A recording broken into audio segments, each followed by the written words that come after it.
हाँ, जय जिनेन्द्र सभी को। चलिए, तो आज की कक्षा को प्रारंभ करते हैं।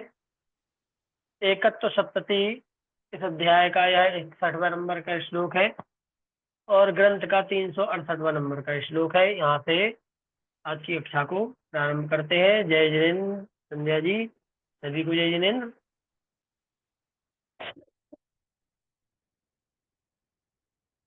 तो लगातार जी, सभी को जय जिनेन्द्र, जय जिनेन्द्र, जय जिनेन्द्र। तो क्लास को आज शुरू करते हैं हमारे 61वें नंबर के श्लोक से। एकत्व सप्तति का यह है 61वां नंबर का श्लोक है और पिछले कई श्लोकों से आत्म ज्योति को विषय बनाते हुए आचार्य महाराज लगातार व्याख्यान कर रहे हैं। अलग अलग तरीके से, अलग अलग शब्द चित्र के माध्यम से व्याख्या कर रहे हैं। आगे और आगे वर्णन करते हुए कहते हैं कि इत्यत्र गहने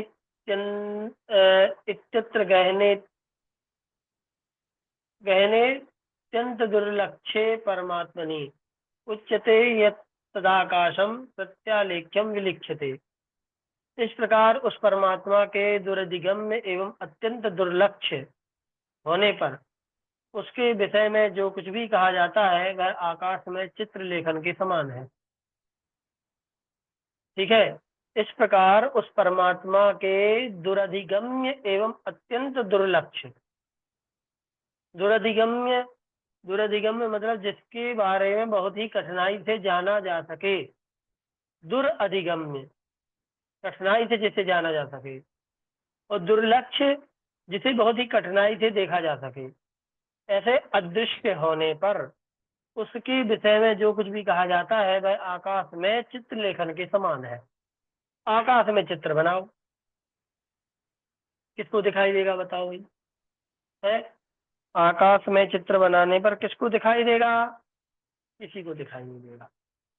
तो जैसे आकाश में चित्र बनाना है वैसे ही परमात्मा के विषय में बात करना है, उनकी व्याख्या करना है, उनकी चर्चा करना है। तो परमात्मा की चर्चा करना आकाश में चित्र बनाने के समान है ना। वही नीचे बताया गया है। मतलब इतना कठिन है, उसको नहीं बताया जा सकता है, उसको केवल अनुभव में लाया जा सकता है। आगे, आस्तां तत्र स्थितो यस्तु चिंता मात्र परिग्रह तस्यात्र जीवितं श्लाघ्यं देवैरपि सपूज्यते। कह दिया कि जो उस आत्मा में लीन है वह तो दूर ही रहे, किंतु जो उसका चिंतन मात्र करता है उसका जीवन प्रशंसा के योग्य है। वह देवों के द्वारा भी पूजा जाता है। ठीक है, बताओ, इतनी बड़ी बात है। आत्मा में लीन होना अलग वस्तु है, अलग चीज है, अलग प्रक्रिया है, और उसका चिंतन करना अलग प्रक्रिया है। आजकल अक्सर लोग चिंतन करने को ही लीनता समझने लगे हैं। है, तो यह चिंतन करना अलग चीज है, उसमें भी बहुत गहराई तक चिंतन किया जा सकता है, डूब के किया जा सकता है। और लीनता वो अलग ही वस्तु है ना। लीन जिसे हम लीनता कहते हैं वह लीनता नहीं है, वो गहराई से चिंतन करना है। लीनता का मतलब होता है कि फिर शरीर से भी यदि कोई खिलवाड़ करने लगे तो आपको अनुभव में न आए। है, उस लीनता की अवस्था में यदि शरीर पर कोई घाव कर दे, कोई मार दे, काट दे, जला दे, तो भी आप पता नहीं चलेगा। क्यों? क्योंकि आपका सारा का सारा उपयोग आत्मा की तरफ रहेगा। उसे कहते हैं लीनता। ठीक है। लेकिन जब हम गहराई से चिंतन करते हैं तो वो भी एक प्रक्रिया है, और हमारे बस का उतना ही है। जो विशेष विशुद्धि के धारी मुनिराज होते हैं, वही लीनता में आ पाते हैं। इसलिए यहाँ पे लिखा है कि दोनों ही अच्छे हैं और दोनों में लीनता तो सर्वोत्कृष्ट है ही, उसी से ही कर्मों की निर्जरा होती है और सीधे श्रेणी चढ़ी जाती है। तो यहाँ कहा गया है कि जो उस आत्मा में लीन है वह तो दूर ही रहे। इसके अलावा यदि कोई उसका चिंतन मात्र भी करता है, उसका जीवन प्रशंसा के योग्य है, वह देवों के द्वारा भी पूजा जाता है। बताओ कितनी बड़ी बात है। यदि आत्मा का चिंतन भी हम निरंतर करते हैं तब भी हम आदरणीय है, देवों के द्वारा पूजनीय हो जाता है वह जो आत्मा का चिंतन भी करता है। फिर लीनता जिसकी होगी उसकी तो फिर ख्याति ही क्या है, समझ लो, है ना। आगे सर्वविद्भिर संसारे सम्यक ज्ञान विलोचने एतस्योपासनोपाय साम्यमेकमुदाहृतम्। क्या कहा है? जो सर्वज्ञ देव संसार से रहित अर्थात जीवन मुक्त होते हुए सम्यक ज्ञान रूप नेत्र को धारण करते हैं, उन्होंने इस आत्मा के आराधना का उपाय एकमात्र क्षमता भाव बताया है। जो सर्वज्ञ देव संसार से रहित है और अर्थात जीवन मुक्त हुए हैं सर्वज्ञ देव और सम्यक ज्ञान रूपी नेत्र को धारण करते हैं, उन्होंने इस आत्मा के आराधना का उपाय, क्या है आत्मा के आराधना का उपाय? एकमात्र क्षमता भाव। अंतरंग में क्षमता, संतोष, संतुष्टि धारण करो और शांति से कसायों को शांत करके अपने आप को बिल्कुल शांत बनाओ। जितना ज्यादा शांतपना हमारे जीवन में आएगा उतनी ही ज्यादा हम आत्मा के निकट आते चले जाएंगे, क्योंकि आत्मा की निकटता के लिए हमें शांत होना जरूरी है, कसायों का शांत होना जरूरी है। जैसे जैसे कसायों की मंदता होती चली जाती है, व्यक्ति बहिर्मुखी से अंतर्मुखी होने लगता है। इसलिए यहाँ कहा गया है कि ऐसे सर्वज्ञ देव भगवान ने हमारे लिए सम्यक ज्ञान रूपी नेत्र के माध्यम से आत्मा के आराधना का उपाय बताया है। कैसे करेंगे आत्मा की आराधना? समता भाव से, समता भाव से, समता भाव धारण करके ही आत्मा की आराधना की जा सकती है। इसके अलावा और कोई भी माध्यम नहीं हो सकता। तो क्षमता को धारण करना हमारा मुख्य ध्येय होना चाहिए यदि हम आत्मा की आराधना करना चाहते हैं। तो नहीं करना चाहते हैं तो कोई दिक्कत नहीं। साम्यम स्वास्थ्यम समाधिश्च योगश्चेतो निरोधनम शुद्धोपयोग इत्येते भवन्ते कार्थवाचकाः। क्या कहा है?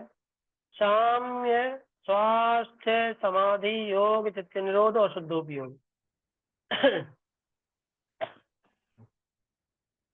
ये सब शब्द एक ही अर्थ के वाचक है। साम्य कहो, स्वास्थ्य कहो, समाधि कहो, योग कहो, चित्त निरोध कहो, शुद्धोपयोग कहो, ये सब क्या है? एक अर्थ के वाचक है, एक ही अर्थ के वाचक है।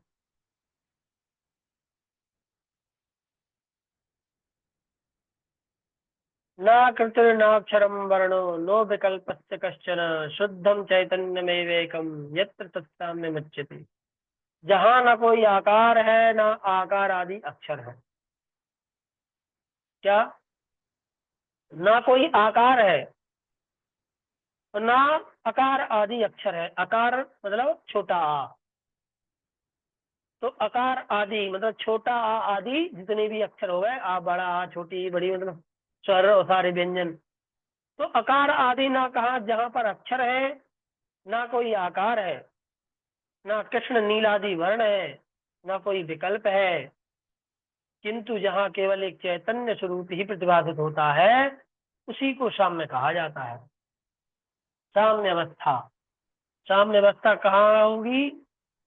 जहाँ पर कोई वर्ण नहीं, कोई विकल्प नहीं, कोई अक्षर नहीं, कोई आकार नहीं, कोई रूप रस रंग नहीं, केवल चैतन्य स्वरूप प्रतिभासित होता है। उसी चैतन्य स्वरूप प्रतिभासित होने को ही साम्य नाम दिया गया है। यह चैतन्य स्वरूप प्रतिभासित होना ये इतना आसान नहीं है।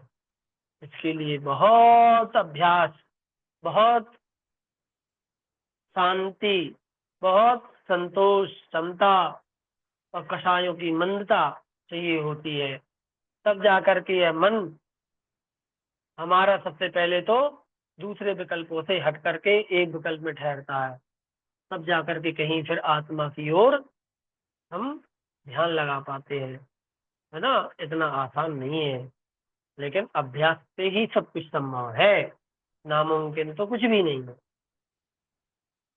साम्यमेकं परम कार्यम, साम्यम तत्वम परम स्मृतम, साम्यम सर्वोपदेशानाम उपदेशो विमुक्तये।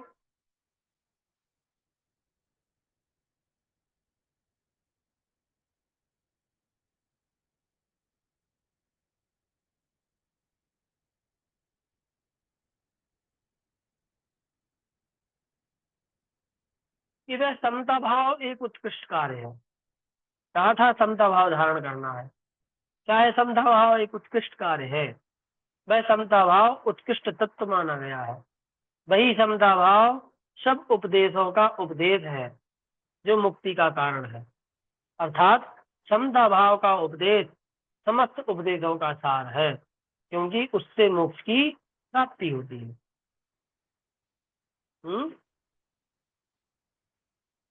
समता भाव का उपदेश ही सारे उपदेशों का सार है, क्योंकि समता भाव धारण करने से ही आत्मस्वरूप की प्राप्ति होती है, आत्म आराधना हो पाती है। यदि समता भाव नहीं होगा तो आत्मा की आराधना नहीं हो पाएगी, आराधना नहीं हो पाएगी तो मोक्ष की प्राप्ति नहीं हो पाएगी। इसीलिए समता भाव को ही उत्कृष्ट तत्व माना गया है, और सारे उपदेशों का सार समता भाव का उपदेश है। तो भैया, सारी चीजें एक तरफ और समता भाव का उपदेश एक तरफ, तो हम भी आपको समता भाव का उपदेश देते हैं कि समता को धारण कीजिए, यदि आगे मोक्ष मार्ग में बढ़ना है तो, है ना। चलिए, ज्यादा कोई समझाने का है नहीं, इसलिए लगातार आगे चल रहे हैं। साम्यम सद्बोध निर्माणम शश्वदानंद मंदिरम, साम्यम शुद्धात्मनो रूपम द्वारम मोक्षैक सद्मना। इनको ज्यादा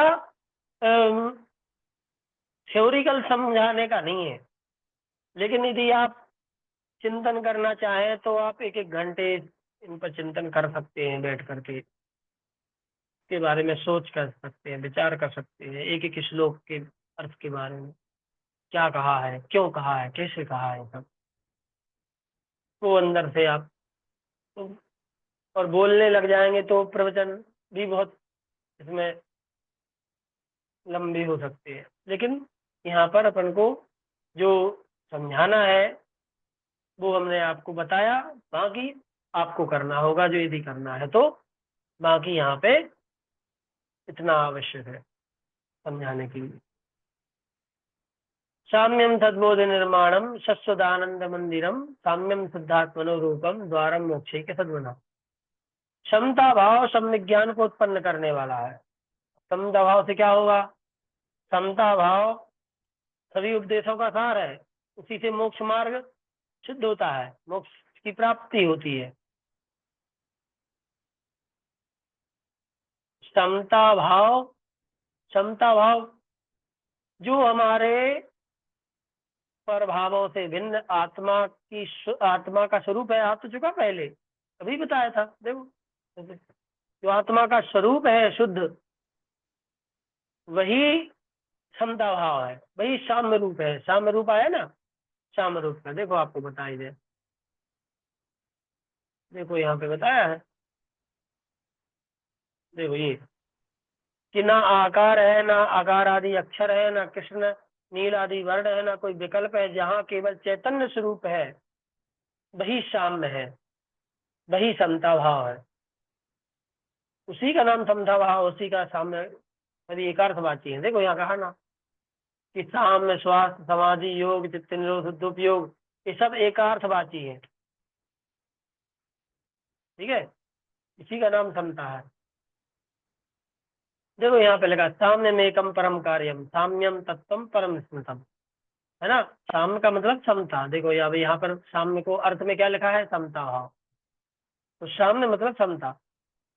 तो वह एक ऐसा स्वरूप जहाँ हमें कोई आकार नजर नहीं आएगा, कोई अक्षरों का प्रयोग हम नहीं कर सकते। यदि हम सोचे कि हम ओम बोले, आत्मा बोले, तो आत्मा बोलेंगे तो हम आत्मा अक्षरों का प्रयोग करना पड़ेगा, है ना। तो ऐसी अवस्था जहां हम किसी अक्षर का उपयोग नहीं करेंगे, निरक्षर, निराकार, ऐसे चैतन्य स्वरूप का जो प्रतिभासन है, वही समता भाव है और वही उत्कृष्ट कार्य है। ठीक है, और वही उपदेशों का सार है। और उसी के बारे में फिर से यहाँ कहा है 68वें नंबर के श्लोक में, ये 67 में, कि समता भाव सम्यक ज्ञान को उत्पन्न करने वाला है, वह नित्य सुख का स्थान है। समता भाव, वह समता भाव शुद्ध आत्मा का स्वरूप और मोक्ष रूपी अनुपम प्रासाद का द्वार है। द्वारा नहीं, द्वार है। प्रासाद, प्रासाद मतलब महल, है ना। प्रसाद नहीं लिखा है, प्रासाद बड़ा परा है, तो प्रासाद मतलब महल। तो मोक्ष रूपी अनुपम महल का द्वार है, द्वारा लिखा है यहाँ पे, द्वार है, दरवाजा है। तो वह शुद्ध आत्मा का स्वरूप, वह समता भाव क्या है, आत्मा का स्वरूप ही समता भाव है, और वह मोक्ष का द्वार है, मोक्ष महल का, है ना। और समता भाव से ही सम्यक ज्ञान उत्पन्न हो रहा है। साम्यम निःशेष शास्त्राणाम सारमाहुर्विपश्चितः, साम्यम कर्म महाकक्ष दाहे दावा नलायते। पंडित जन समता भाव को समस्त शास्त्रों का सार बतलाते हैं। समस्त शास्त्रों का सार समता भाव। वह समता भाव कर्म रूपी महावन को भस्म करने के लिए दावानल के समान है।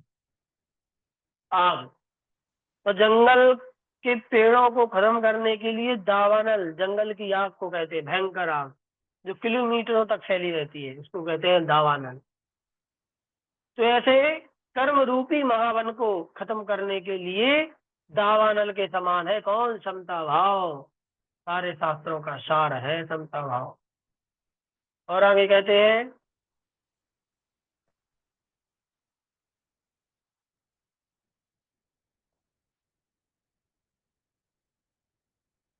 कि साम्यम शरण्य मित्याहुर योगिनाम योग गोचरम, उपाधि रचिता शेष है दोष, दोष क्षपण कारणम। जो समता भाव योगी जनों के योग का विषय होता है, जो समता भाव योगी जनों के योग का विषय होता हुआ बाह्य और अभ्यंतर परिग्रह के निमित्त से उत्पन्न हुआ, समस्त दोषों को नष्ट करने वाला है, वह शरणभूत कहा जाता है।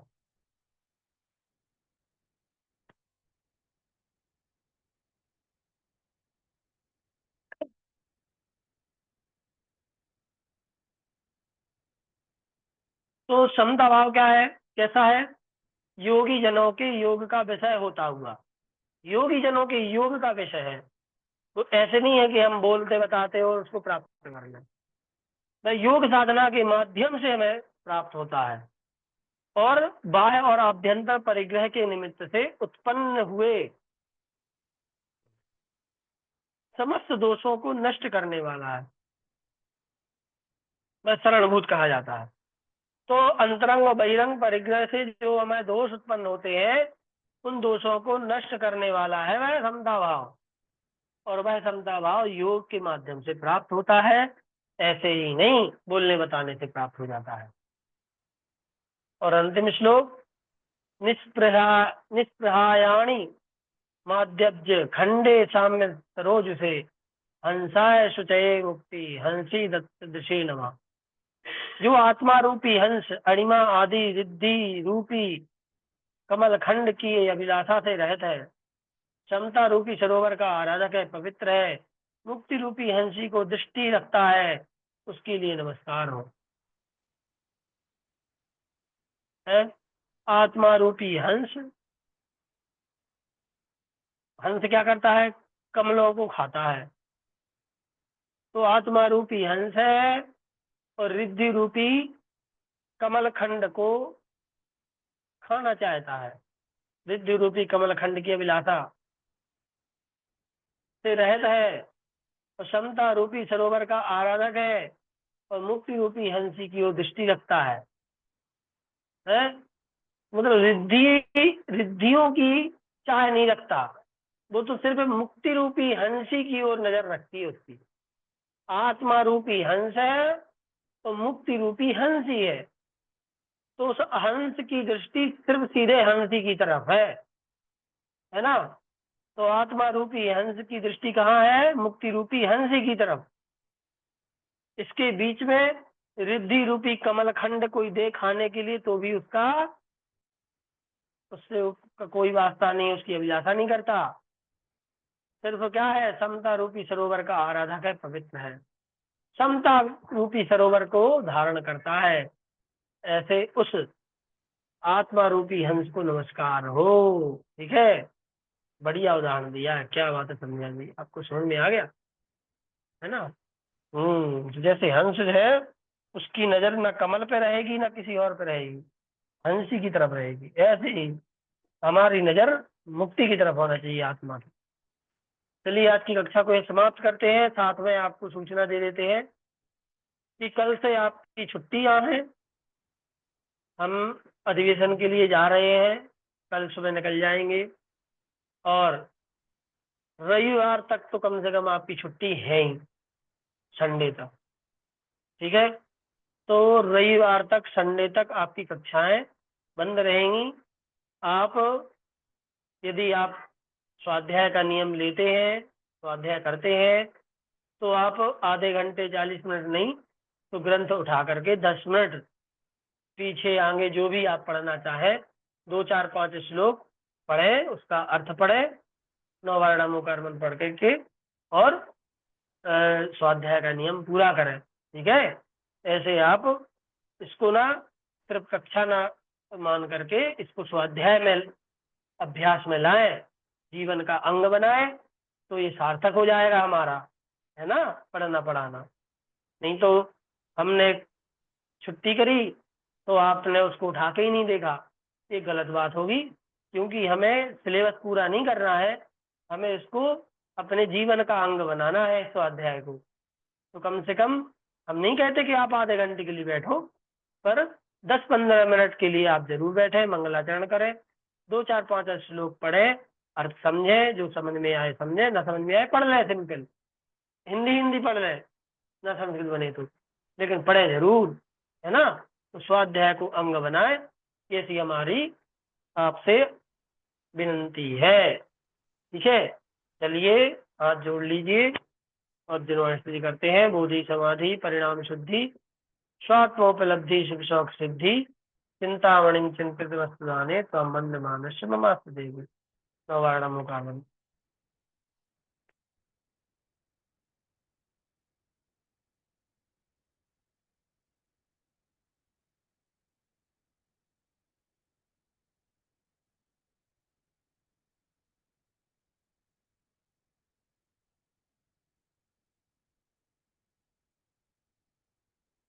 जबरदस्त जिनवाणी माता की जय। सभी को जय जिनेन्द्र। ठीक है, तो मिलते हैं रविवार के बाद।